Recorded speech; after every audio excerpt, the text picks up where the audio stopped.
چنګیز او درباریان ښکار ته لاړل. له درباریانو سره غشي او لیندۍ وي او چنګیز خپل ګران باز په څنګل کېنولی و. باز تر هر غشي تیز او تر هر ښکاري تکړه و، ځکه تیزو سترګو یې په ډیر لرې ځای کې هغه څه صحیح کول شي د ډیر پیاوړي نظر څښتنانو هم هورې څه نشوی لیدی. خو هغه ورځ له ډیرو هڅو سره سره چنګیز ته هیڅ ښکار په ګوتو ورنغی. چنګیز بې حده ستومانه و، مګر دا یې مناسبه ونه بلله چې خپلو کسانو ته تش لاس ورستون شي، ځکه فکر یې کاوه چې که یې رعیت پوه شي چې ده څه نه دي ښکار کړي، نو د ده په قدرت او لیاقت به یې اعتبار کم شي. په همدې وجه په ځنګل کې پاتې شو. د اوړي موسم و، سخته ګرمي وه. چنګیز تږی شو. په ځنګله کې په اوبو پسې ډیر وګرځېد.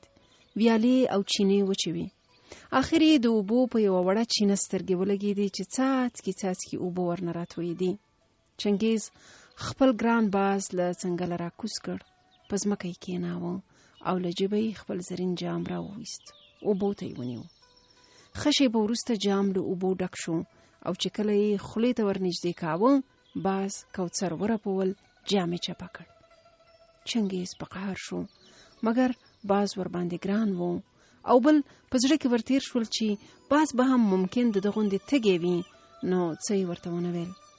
په خاورو کې لوېدلی جام یې راپورته کړ، پاک یې کړ او بیا یې اوبو ته ونیو.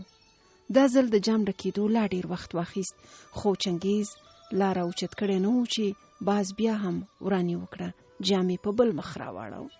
که د دې باز په ځای بل هر ژوی وی، نور به یې سر له تنه بیل و. خو د چنګیز په ذهن کې د خپل وفادار یار د وفا او ملګرتیا ډېرې کیسې پرتې وې او دغه شي یو ځل بیا باز له مرګه وژغوره.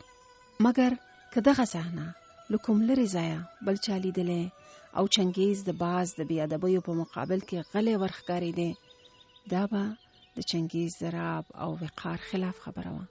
همدا وجه وه چې چنګیز توره له تیکې راوایسته، جام یې څاڅکو ته ونیو او باز یې هم تر سترګو لاندې څاره چې بیا بې ادبي ونه کړي.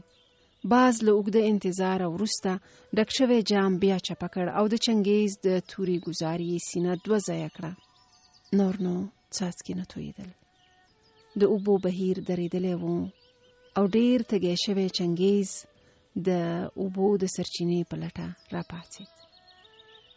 چنګیز ډېر ستومانه و، خو تندې مجبور کړ چې د سرچینې په لټه د ځنګل د منځ لوري ته وخوځېږي. هورې سرچینه ومونده او د هغې په اوبو کې یو ډېر زهرجن مار ولید چې مړ پروت دی. د مار د بدن زهرو ټولې اوبه زهرجنې کړې وې.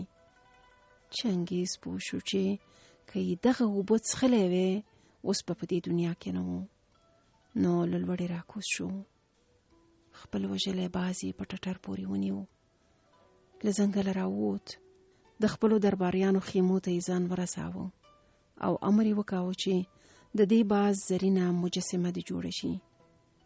مجسمه جوړه شوه او د چنګیز په خوخه په یوه وزر یا کوثر ولیکل شول چې ستاسې ملګری که آن داسې کار کوي چې ستاسو نه خوښیږي، بیا هم ستاسو ملګری دی. او په بل کوثر ولیکل شول چې د هر هغه عمل نتیجه پښیماني ده چې د قهر په لمسه تر سره کیږي.